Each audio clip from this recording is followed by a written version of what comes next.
Olá pessoal, tudo bem? Meu nome é Nelson Quezado, eu sou aluno do curso de pós-graduação em Engenharia de Transportes aqui da UFC. E esse vídeo faz parte das minhas atividades de estágio à docência. Então, por solicitação do meu orientador, professor Francisco Moraes de Oliveira Neto, eu preparei um conteúdo teórico, com uma atividade de exercício, para a gente discutir um pouco sobre as análises de benefício-custo no contexto da análise e planejamento do sistema de transportes. Tá?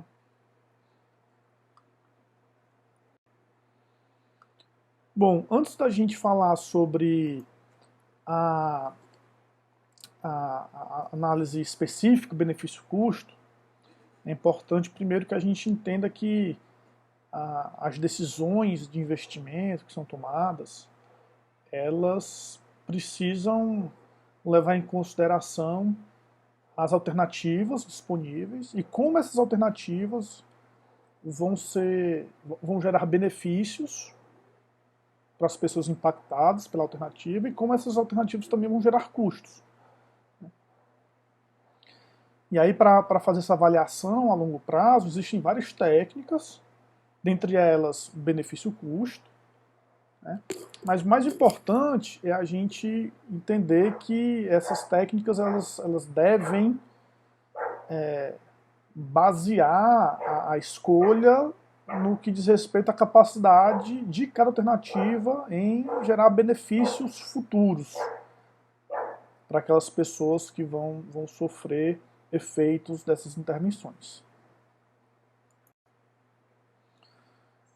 Bom, e essas alternativas de investimentos, elas precisam ser comparadas, né? E elas só devem ser comparadas se os impactos econômicos, financeiros, forem medidos no mesmo tempo, no mesmo período de tempo, no mesmo ponto no tempo. A gente sabe que o dinheiro ele muda de valor ao longo do tempo e a gente precisa levar isso em consideração. Então, esses critérios de avaliação econômica devem considerar esses fluxos de caixa, certo? Bom, aqui a gente traz 4 métodos aí bastante conhecidos, bastante utilizados, que são eles: o valor presente líquido, taxa interna de retorno, o payback descontado, tem um payback simples e o payback descontado, e o índice custo-benefício ou benefício-custo. Tá? Vamos começar falando sobre o valor presente líquido ou VPL.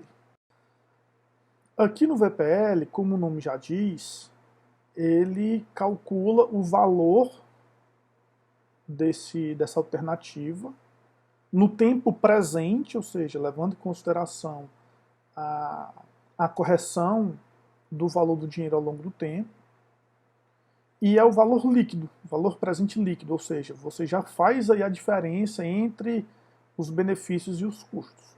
Seria uma espécie de lucro líquido da alternativa corrigida no tempo presente. Então, se a gente tem uma série de custos de implementação e de manutenção ao longo do tempo, e uma série de benefícios também ao longo do tempo, a gente calcula, a gente leva e movimenta todos esses benefícios e custos para o tempo presente e calcula o seu valor líquido. Argumente-se aí que esse critério ele é um dos melhores, pois ele aponta a alternativa ótima se não tiver restrição de capital. Então, como já foi dito, o objetivo do VPL é encontrar aquelas alternativas que, se o VPL é positivo, ou seja, eu vou ter mais benefício do que custo, e a gente consegue encontrar esse valor absoluto, né? Quanto de benefício, qual é o valor dentro né, assim, considerando o tempo atual, mas qual é o valor que o saldo de custos-benefícios tem hoje para cada alternativa. Então, esse cálculo vai trazer essas diferenças dos valores presentes e futuros, né, Esse fluxo de caixa ajustado ao longo do tempo, né, reflete aí esse valor do projeto, esse valor líquido do projeto no tempo presente. E aí assim, a regra mais comum é, se o VPL é positivo, a gente deve seguir com essa alternativa, pois essa alternativa ela tem mais benefícios do que custo. Essa alternativa ela se paga, digamos assim. Um outro método é a taxa interna de retorno. Então a taxa interna de retorno ela é calculada através dessa formulazinha aqui, onde o VPL é zero. Então, qual é a taxa que eu devo considerar no meu fluxo de caixa para que os meus custos sejam iguais aos meus benefícios? Então, ela é uma taxa relativa, né? E ela aponta a essa taxa que a gente chama de taxa interna de retorno do projeto, e o critério de escolha é se essa taxa de retorno desse projeto ela é maior ou menor do que aquela minha taxa de retorno aplicada, seja pela minha empresa, seja pelo órgão administrativo público. Então, a taxa interna de retorno, para poder ela servir como parâmetro de escolha de alternativa, é importante que ela venha acompanhada de uma taxa interna de referência para a tomada de decisão. Passando para o payback descontado, o payback descontado, na verdade, é um período de tempo necessário para que o valor investido ele se iguale ao retorno acumulado. Em que período esse investimento se paga? Por isso que o nome é payback. E aí, esse payback ele pode mudar se esse K, que é o nosso índice de correção, mudar. Se esse K mudar, o nosso payback pode mudar. Então, às vezes, a gente usa o payback para avaliar aí diferentes cenários, né, com um K menor ou com um K maior, e ver em quanto tempo esse empreendimento, essa alternativa vai se pagar. Né. E por último, que a gente vai utilizar aqui é o índice custo-benefício. Ele é um pouco parecido com o VPL, só que a gente não vai fazer aqui que a diferença entre os benefícios e os custos. A gente vai calcular a razão entre os benefícios e os custos. Então, se os benefícios forem superiores que os custos, essa relação benefício-custo é maior do que 1. Então, esse se torna o nosso critério de decisão. Se nossa alternativa benefício-custo for maior que 1, a alternativa ela é viável. Né?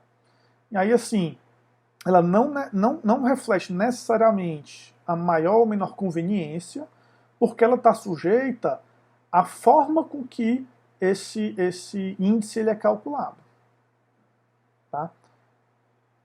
Então aqui a gente tem uma fórmula, né, o somatório de todos os benefícios ao longo do tempo, corrigidos, dividido pelos custos, o somatório dos custos ao longo do tempo também corrigido aí por uma taxa K. Não é nosso propósito aqui discutir a origem dessas taxas, né, mas sim a gente conhecer um pouco desses métodos aqui.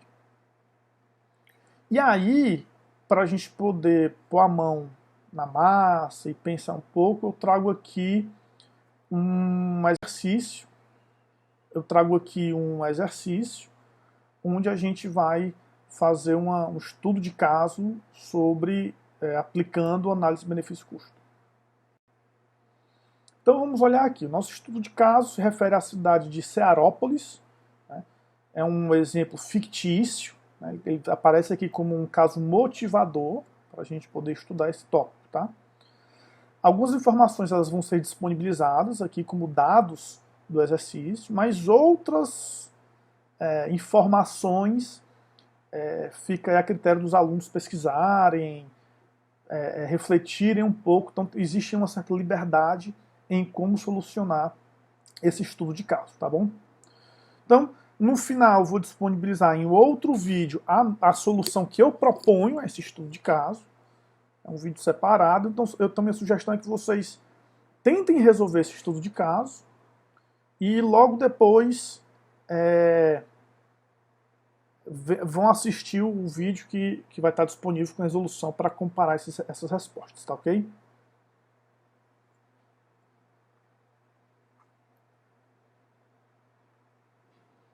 Os dados que a gente está utilizando aqui, a gente está tirando esse site aqui, tá, do Ceará Transparente. Estou reparando aqui que o vídeo ele fica em cima de algumas informações, mas eu também vou disponibilizar esses slides aqui para vocês baixarem e poderem acompanhar toda essa apresentação, ok?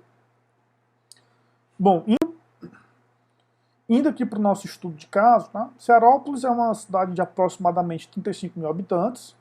Ela se localiza ao sul da cidade de Pontal do Ceará, mais ou menos aí 70 quilômetros a sul de Pontal do Ceará.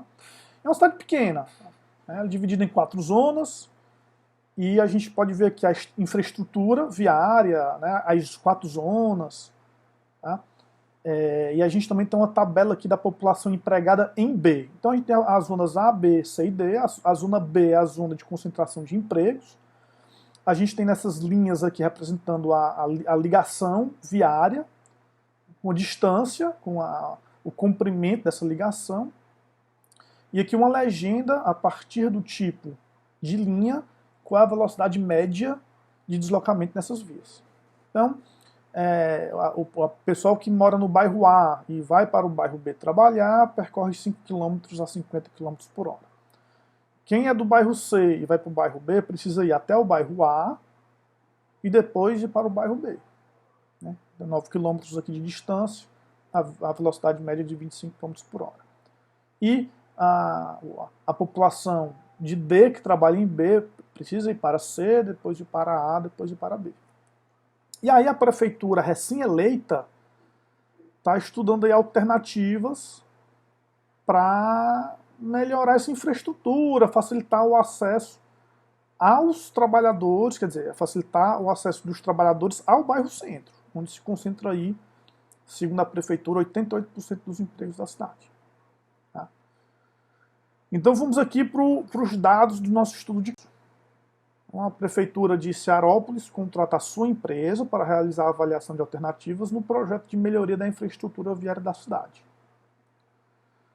Como objetivo, esse estudo pretende, ou essa alternativa pretende melhorar o acesso à região de concentração de empregos. Então, a gente precisa avaliar essas alternativas, que vão ser dadas aqui, com esse foco, né, de melhorar o acesso à região B.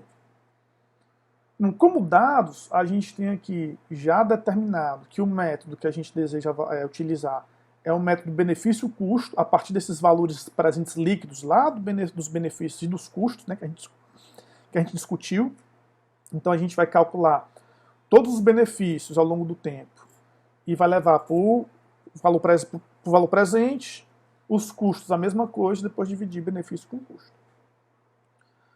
Bom, a prefeitura tem um orçamento disponível aí de um pouco mais de 33,5 milhões de reais. Ela deseja que essa avaliação seja feita no horizonte de 4 anos, ou seja, para um mandato municipal. A prefeitura acabou de ser eleita, ela quer pensar nesse projeto, avaliar o retorno dentro desse mandato atual. Bom, considerar essa avaliação já é uma previsão, uma premissa desse modelo aí, um crescimento populacional de 0,9% ao ano, e a taxa de correção monetária que vocês vão utilizar é uma taxa de 5,7% ao ano. Aqui, né, já vou dar uma dica para vocês, o benefício que a gente vai ter nessas alternativas diz respeito ao acesso, né, ao acesso aí ao bairro B, e a gente vai avaliar isso através do tempo de deslocamento, tá? Então, para a gente poder estipular um valor do tempo, a gente traz aqui a renda média por emprego aí no ano base.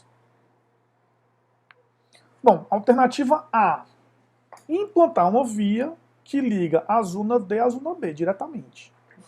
Então a gente tem aqui um custo de implantação, quase 29 milhões, um custo de manutenção de quase 25 mil reais por ano. Esse valor é o valor no ano base, e ele só incorre a partir do ano 2, porque no ano 1 a gente não tem manutenção, né? É um ano, na verdade, um ano de implantação dessa alternativa. Ela permite essa ligação em 11 km, a velocidade dessa ligação, velocidade média, de 50 km por hora. E aí, quando vocês forem pensar aqui que percurso a população C vai utilizar para ir de C a B, você pode alocar essas viagens proporcional ao tempo de deslocamento, tá? Entre essas duas regiões. Bom, então a alternativa A é fazer aqui uma nova via que liga D a B. Já a alternativa B, ela pensa diferente. Ela pensa que não, vamos melhorar as ligações existentes, ou seja, melhorar de C a A e melhorar de D a C. Então temos um custo de implantação de quase R$1 milhão por quilômetro e temos um incremento no custo de manutenção, ou seja, essas vias aqui elas já tinham manutenção, né? E essa manutenção agora, por essa melhoria, vai aumentar em R$ 5.142,85 por ano no ano base a partir do ano 2, porque no ano 1 é o ano de implantação, não incorre manutenção. Tá? E essa melhoria viabiliza o aumento da velocidade média de 25, atual aqui, para 40 km por hora. Espero que essas alternativas tenham ficado bem claras. As informações necessárias para a resolução, para escolher a alternativa, elas já estão aqui disponibilizadas, tá bom? Espero que ajude vocês a pensar um pouco e botar em prática esse conhecimento aí tão importante para o engenheiro e para a análise e planejamento de sistemas de transportes.